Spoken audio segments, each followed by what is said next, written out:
Is it possible to be nostalgic about something you never got to experience?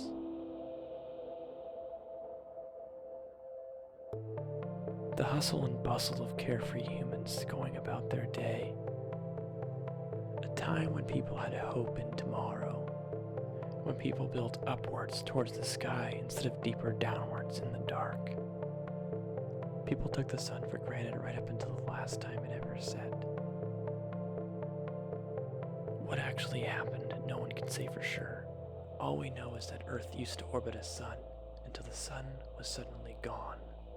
But we were prepared for the coming dark and the frozen hell that came with it.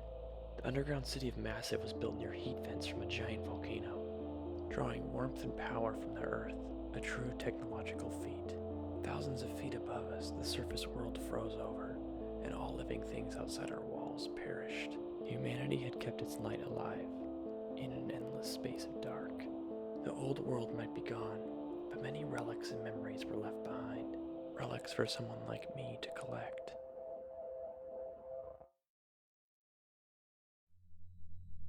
Hey.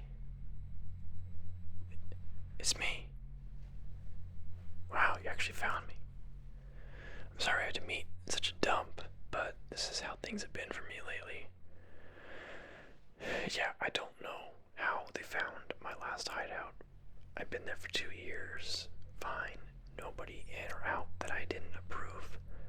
I don't know if someone ratted on me or what, but yeah, they found me and they tore the place up.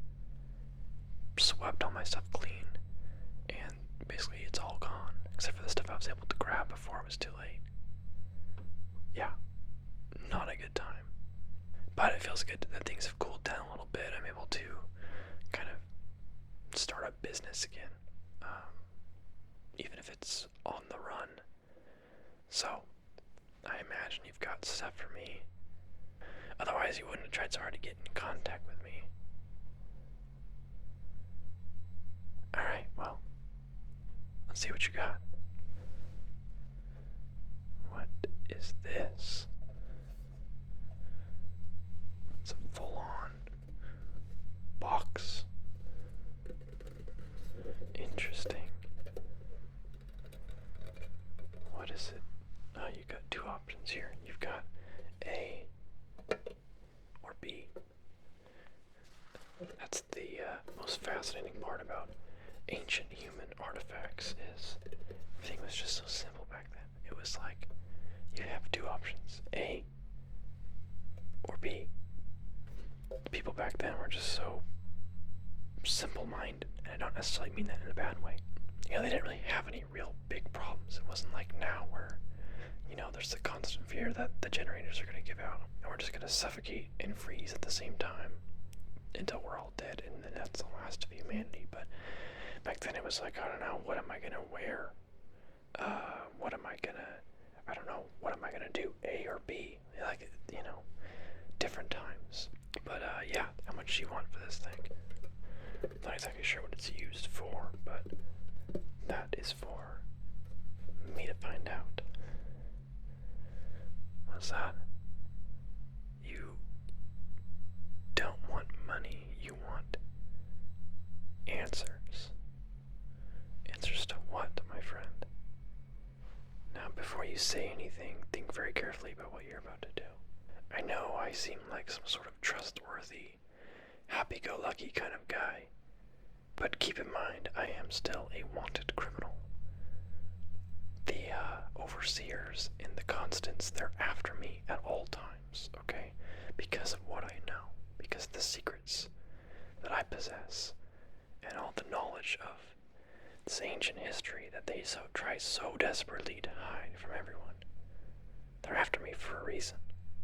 Now, if you want to know more, if you want to know what I know, if you want to know the secrets that I know, you have to understand what you're asking is dangerous, okay? You're already living in a dangerous, risky state by meeting with me here and possessing this kind of stuff. This stuff is supposed to be incinerated, okay? As soon as you find anything from the surface world, it's supposed to be incinerated. And there's a pretty big reward for turning someone in that's peddling artifacts. So the fact that you and I are even having this conversation means there's some trust. So take it from me. Don't go down this road. What's the big deal with the sun? The sun was a huge deal, my friend. The sun was, well, okay, let me explain. The sun was a massive, like words cannot describe, massive ball of gas that was just burning, okay? A big, huge ball of fire, okay? Way bigger than Earth, okay? Like Earth was a tiny little thing compared to how big the sun was. But it was far away, right? And it was the correct distance to where its heat that it generated kept the Earth warm enough to where people could live on the surface, right? And that was all fine and dandy until one day the sun was gone.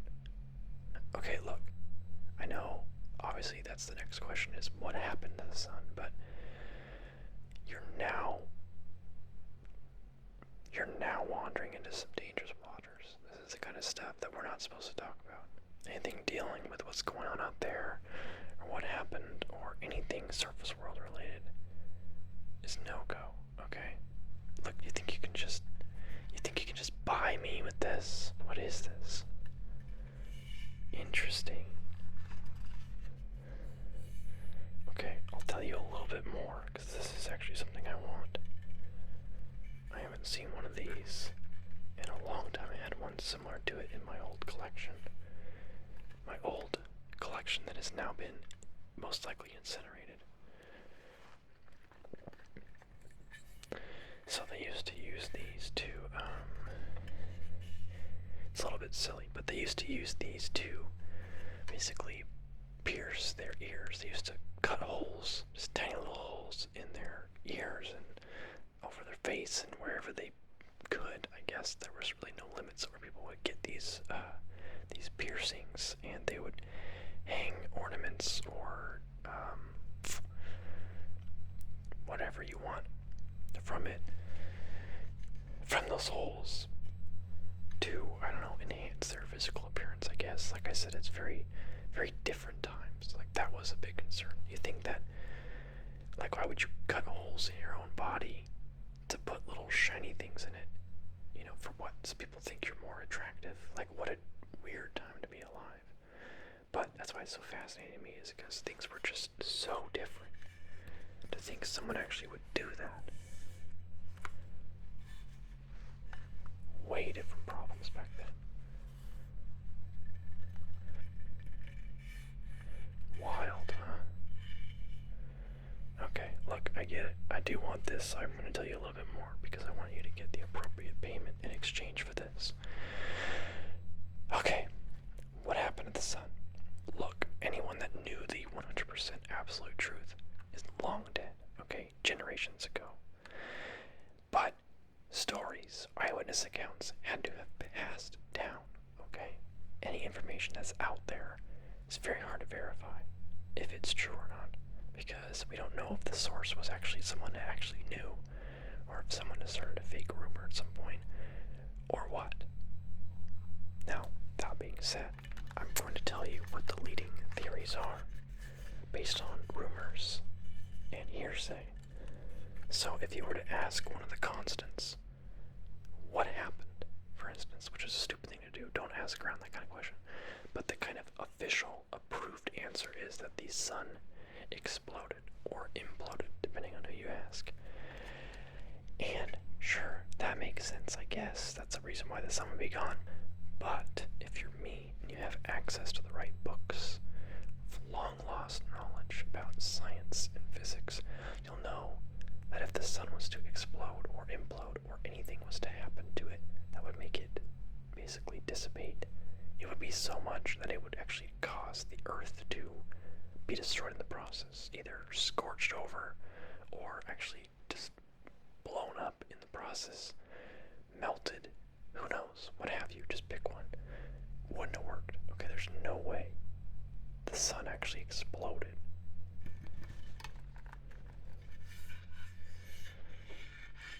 I'm getting there, okay? The other options. I'm getting there, okay?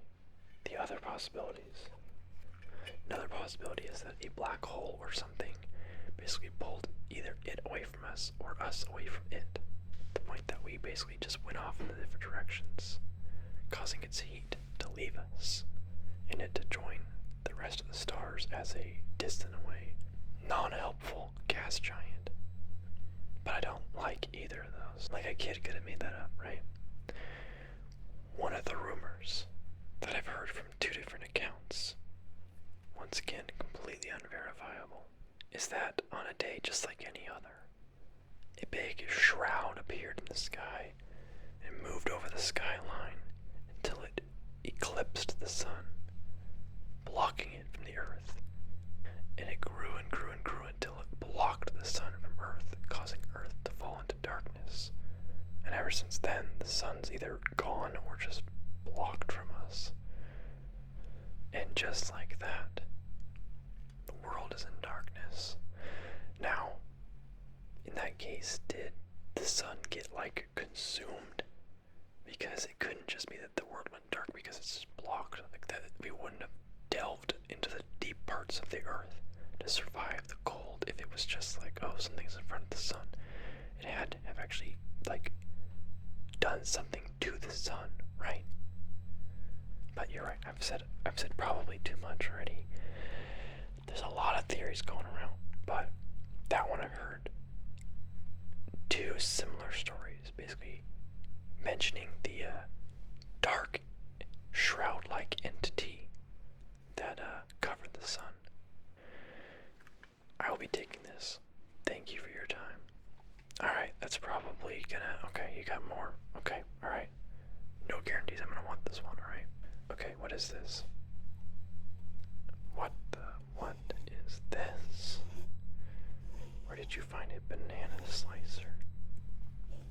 Oh, what's a banana slicer? It's like a banana is kind of a long, skinny fruit that's very soft that you would just kind of run this along back and forth to cut it into smaller pieces that would be easier consumed. They have them on the upper levels where the upper class people live and can afford that kind of thing. But wow, this is very, very interesting. I don't know where you find something like this, but it's very impressive. Let me guess, you've got more questions for me.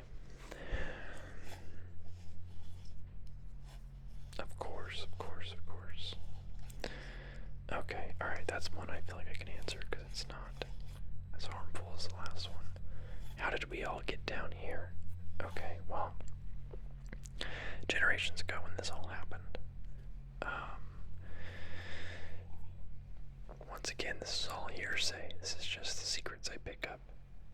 A handful of the world's top scientists got together and prepared for this frozen hell, this sunless world that was coming, and decided to begin work on this place. And they selected 2,500 people to be part of this project, to help them and to work and keep this place running, basically. The people that were selected didn't really know what it was or why. They didn't realize at the time that they were being selected to be basically the last of humanity, and that this place they were working and helping to run was actually going to be the only thing left on Earth. Imagine that, huh? Imagine winning that lottery. We had 9.2 billion people on Earth, down to 2,000. Yikes. But the thing that strikes me and the thing that should stand out to you is that we were able to prepare for this. Doesn't that not add up to you? How do you prepare for something that's so extreme and sudden? Did they know? How did they know? From their own knowledge? Wasn't there a better way to go about it than just giving up on humanity and just trying to keep some of them alive? Like, humanity, that should have been it for us, but we've managed to keep on. You know, humans are stubborn. We're living down here now, and generations after generations have been down here. I just don't like the idea that they knew about it in advance. That doesn't sit well with me. That's just how, right? And I can't help but think that, like, it's all connected somehow, right? I'll be taking this as well. Thank you very much. Okay, you got one more thing for me. Alright, because I gotta get out of here soon. I can't linger here too long. Alright, I've actually been here too long already. Even you're in danger just for being here. Okay, what's this? Interesting. I've actually never seen these before. Do you know what they do? What is their purpose? It seems as though they... Interesting. They make things smaller. I wonder what you would use that for.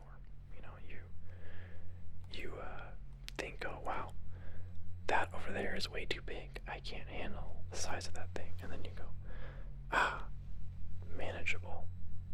I don't understand.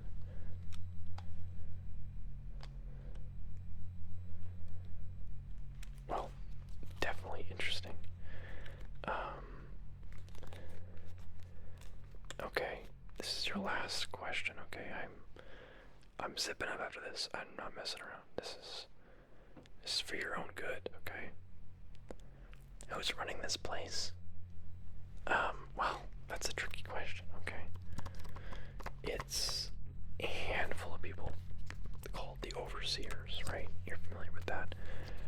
And then they're kind of henchmen, as in, you know, I call them henchmen because they're very much henchmen when they interact with me. They're very much after me at all times.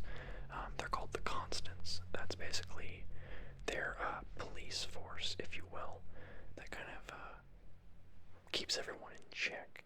And they're usually pretty mellow. They do their thing. They just keep an eye on everyone. But they follow the orders of the overseers, and they don't like me. Okay?